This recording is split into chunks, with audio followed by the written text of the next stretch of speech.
After a long and controversial involvement with the experimental group Tin Machine, David Bowie has now resumed the solo career he abandoned after the release of Never Let Me Down in 1987. The new album, as adventurous and eclectic as anything he's done in his 30 years as a professional musician, was started at the beginning of last year, when his forthcoming marriage to the Somalian model Iman inspired him to write some spiritual music for their wedding service.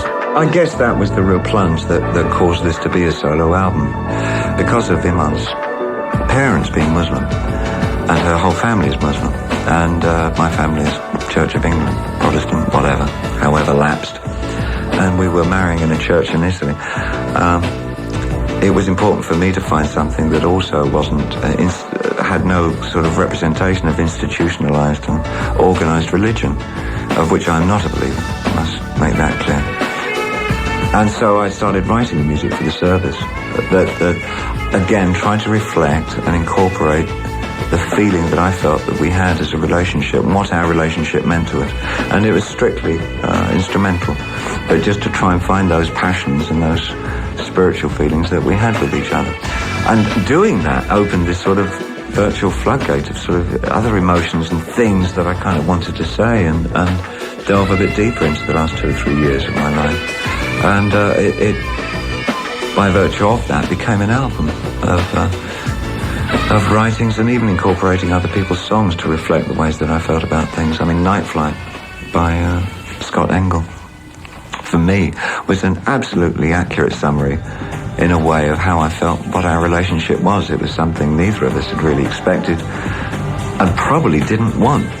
But it happened, and at our age, I'm 37, me 46, probably the last thing that both of us thought would ever happen to us. And it's a hell of an exploration and sort of this kind of adventure, and you don't quite know where it's going to take you to. And that song really felt like it, this kind of dangerous territory that we were embarking on. Oh crikey, what have we done now? David Bowie's version of Night Flights, first recorded by the Walker Brothers in 1978. Bowie was moved to write the title track, Black Tie, White Noise, during the riots provoked by the Rodney King verdict. He couldn't have picked a more dramatic moment to arrive in Los Angeles. I got in with Iman the day the riots started and was here during the duration of them, and the feeling of both the inevitability of the riots because of the decision and the numbing quality of it all was quite... I think it really illustrated that so many people in America feel that they are unfairly imprisoned within the lower rungs of society, and it's a prison from which they see no real escape. And I think it really felt, because of that, felt like a prison riot more than anything else. All the beginnings of a revolution. From my understanding of what's been happening in America, blacks are now worse off than they were even 5-6 years ago. And one obviously pins a lot of hope on the new administration to not burst that bubble of enthusiasm that swept them into power. Black Tie, White Noise, a duet with Al B. Sure. As well as responding to the LA riots in the song, Bowie also acknowledges the enduring power of Marvin Gaye's classic State of the Nation album, What's Going On? Yeah, it's a straight out and out homage to him, because I think of all black music, I guess that album by Gaye was really a milestone in the black voice being heard in the musical arena. It was such a stunningly committed album, and because of the nature of the subject matter of that particular track, I wanted to pay some kind of, due back to him. Bowie's co-producer on Black Tie, White Noise is Nile Rodgers. Their last collaboration was in 1983 on the most commercially successful album of Bowie's career, Let's Dance. Nile Rodgers. With David, what I want is a really great record that people love, and they understand where he's coming from and where I'm coming from, and they go, wow, that's cool. I hear it. I hear the growth and the development. I don't want them to go, no, that's weird. It doesn't sound like China Girl. I don't want to hear that, but I know it's inevitable on some level. You can't help but compare it because, you have a record like Let's Dance. It's impossible to not compare it to that. And he and I, the first thing we did was sort of like rewrite this song. It's called You've Been Around.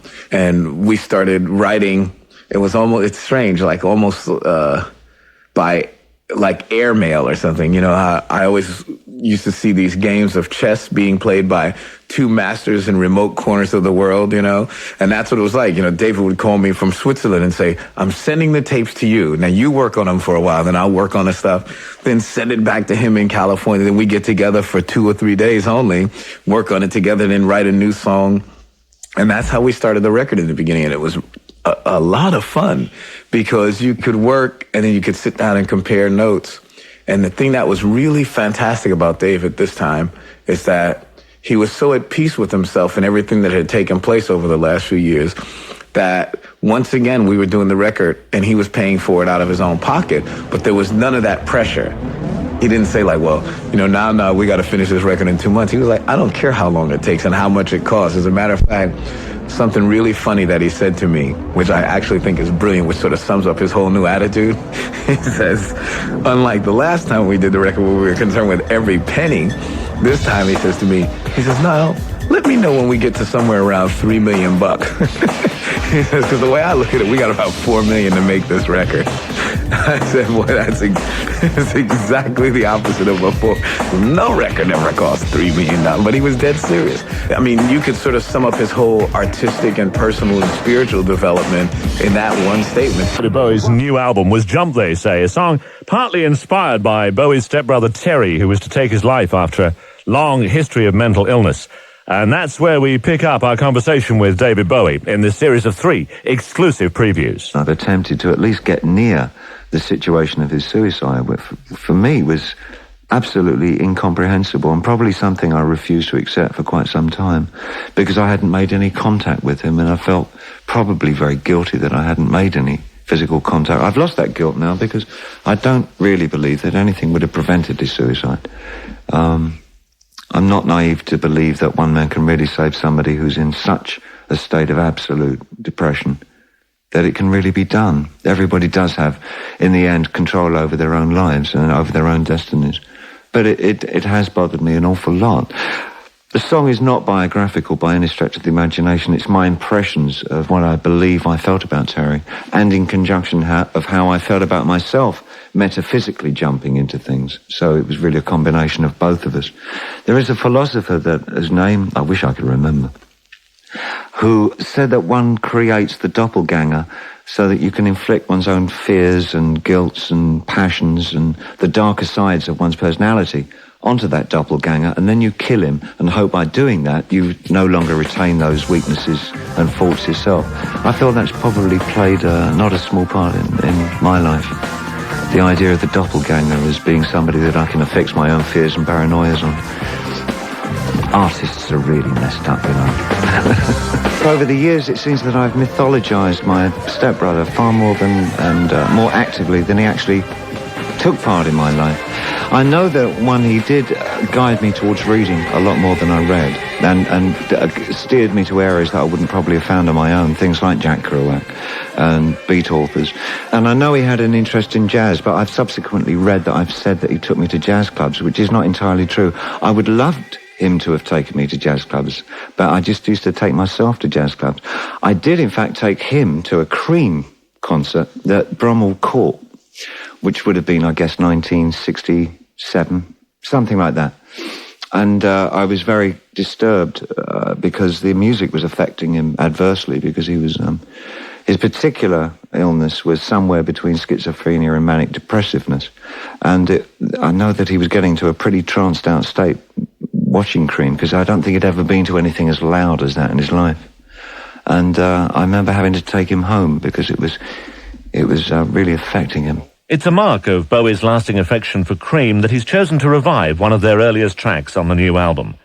I Feel Free was a song he used to play during his Ziggy Stardust days, making it a perfect choice for a jubilant reunion with his old mate from the Spiders from Mars, Mick Ronson. I thought, well, if Mick and I are going to work together, let's try and make it mean something. Give it some kind of, at least for us, give it some depth.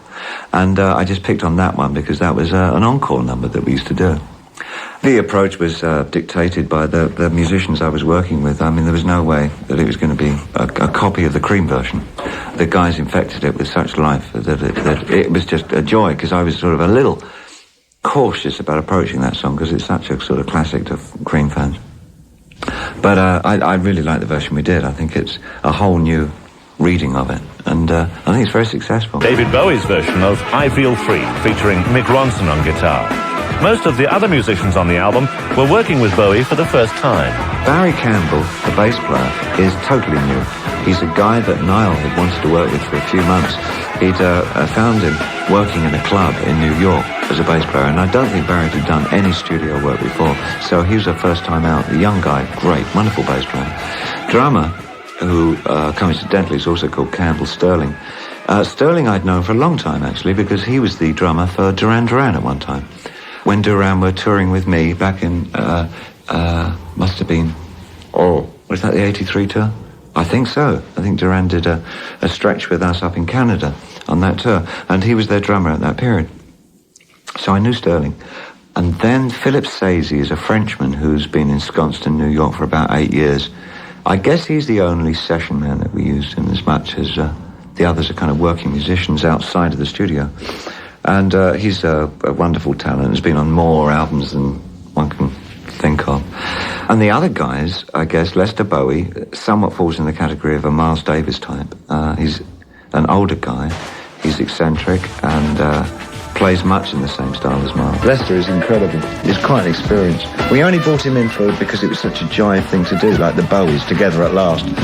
And then he was such fun that we had him on like 50% of the album by the end of it. We'd only written him in for one song, just to kind of get him to guest on it. But he was great, really great. I mean, he's like also uncontrollable. I mean, he wouldn't listen to any of the tracks.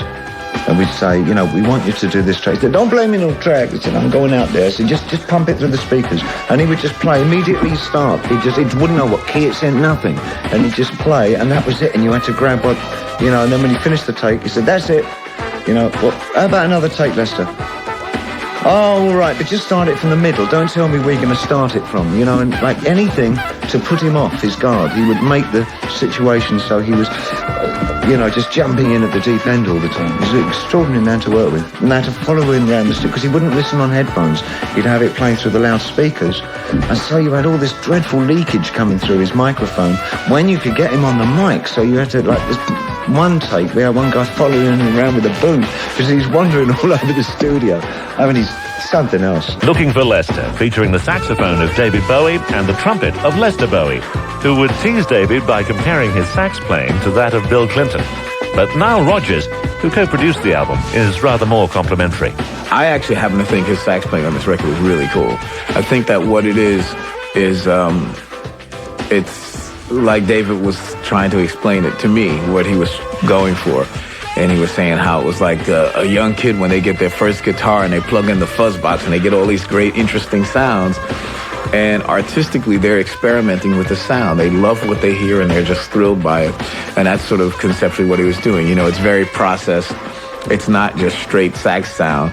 It was like, you know, he wanted to be this teeny bopper with this, it's what he calls the dog sax sound. And that's what we wound up calling it, the dog sax. That's our special setup. And we know how to get it every time now. In an album chock full of surprises, perhaps the most unexpected track is Bowie's version of the recent Morissey song, I Know It's Gonna Happen Someday. So why on earth did he pick that one? Well, he nicked one of my songs, so I nicked it back again. It's a fair cop. He did a lovely parody of Rock and Roll Suicide. He uses the same chord sequence at the end of this particular song on his last album, Your Arsenal. Coupled with the fact that Mick Ronson produced it, I could see what was going on there. And I thought, well, okay. And the sentiment of that song is not dissimilar to the sentiment of Rock and Roll Suicide, which is just have some kind of faith and things will work out. So I kind of knew where it was all coming from. And I thought, well, okay, if I were to do that song, I would do it like I would have done it in 1973, 74. So I've done a kind of a action or kind of derision. But he did say, it's very grand. Which I would agree with him, it is very grand. That's just a relationship song, and there's nothing very deep. I think the nicest thing about it is the riff. I mean, it's a riff that sort of will never, it just doesn't stop. It's one of those things that really grabs you, and there's no real point in going to anything else because the riff is strong enough to carry the whole piece, which indeed it does, to the point of repetition. Very simple song.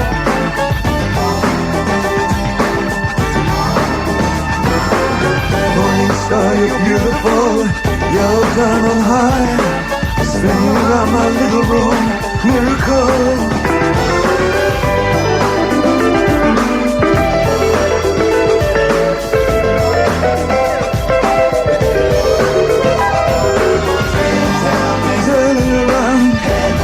Make it alright. Nobody dancing. Miracle good night. Turn it around.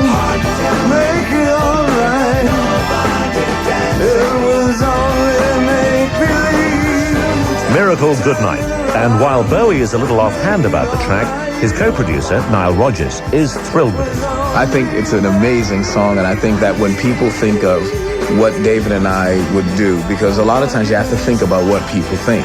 David doesn't really think about that too much, but I give it a lot of thought, and I think that's my job. I have to be really responsible and sort of more down to earth and have to say, David, you're a wonderful artist, but let's do this. But the interesting thing, and I guess I'm really proud of him, is that he doesn't care. I mean, he's almost like, nah, if we put that out, people are going to say, man, you guys are just going for some commercials. And I'm saying, David, it's an amazing record.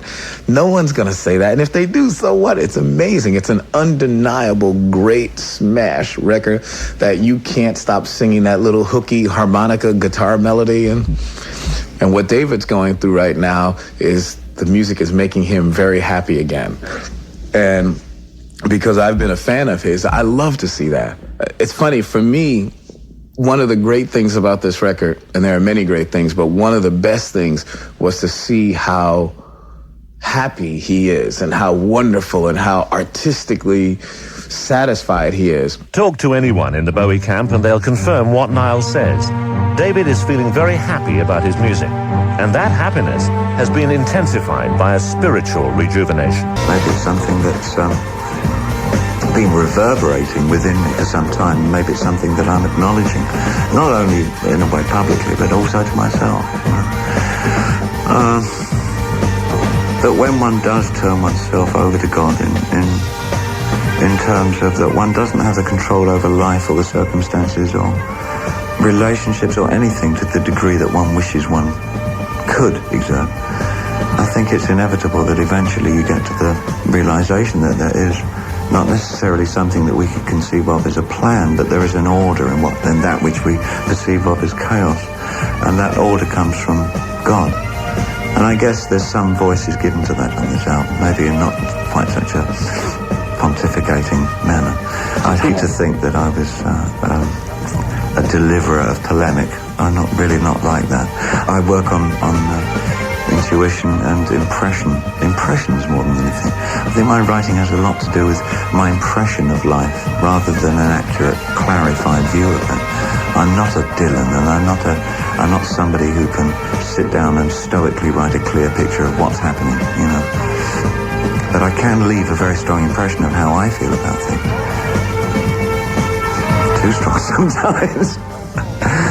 But this one I really feel is a fairly accurate reflection of my state of mind. It doesn't have the same pain as some of the other albums. There's almost a joy in there, which is nice to see peeking through at long last. God is on top of it all. That's all.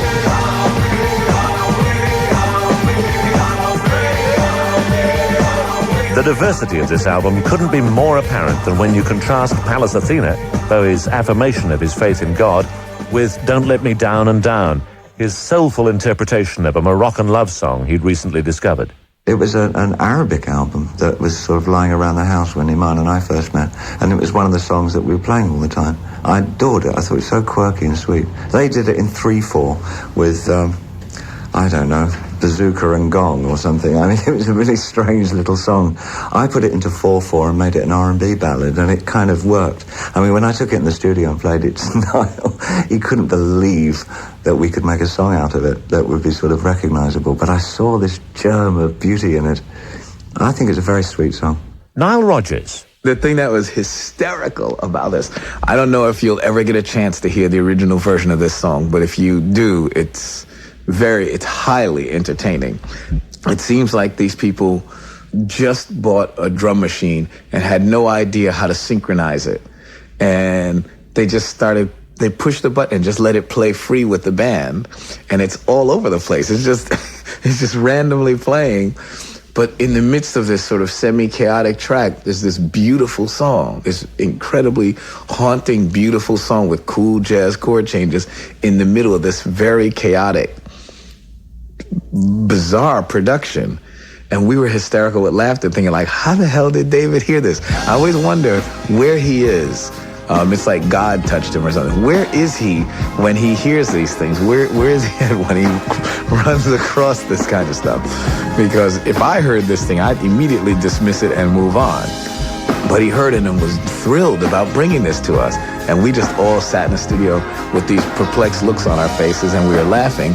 But see, the thing is that I've done this with him before, so I know that from a perplexed look, in a few weeks is going to be a really great song. Don't Let Me Down and Down. Well, Bowie might adore that song, but he does have mixed feelings about what he calls the bonus track on the album, Lucy Can't Dance.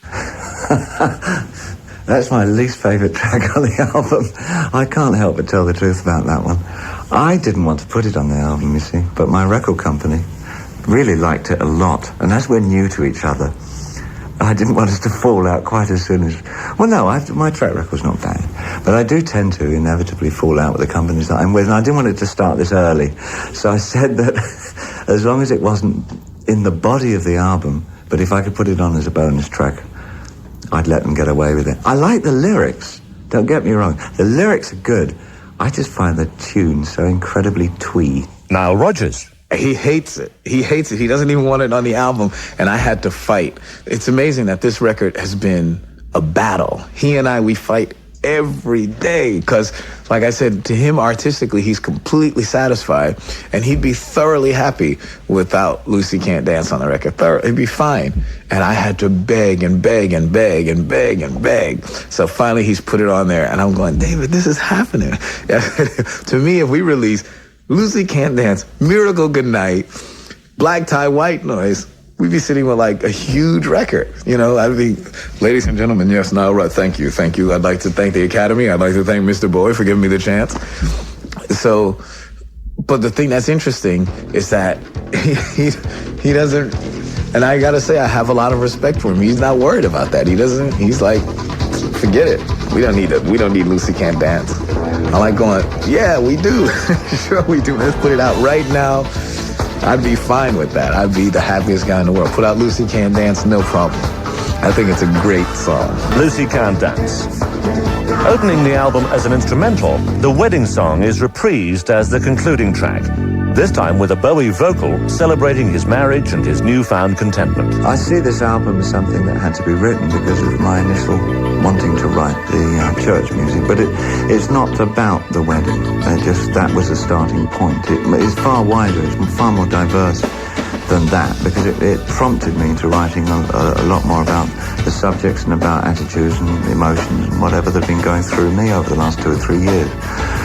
I found that it became a source of woodwind and keyboard instruments that sort of dominated the album. I guess that would be a reaction to working with the highly aggressive guitar orientation of Tin Machine.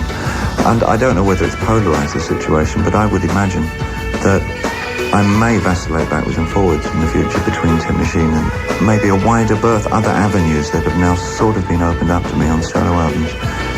And again, as always, which is always the most exciting thing, I haven't a clue what I'll be doing next.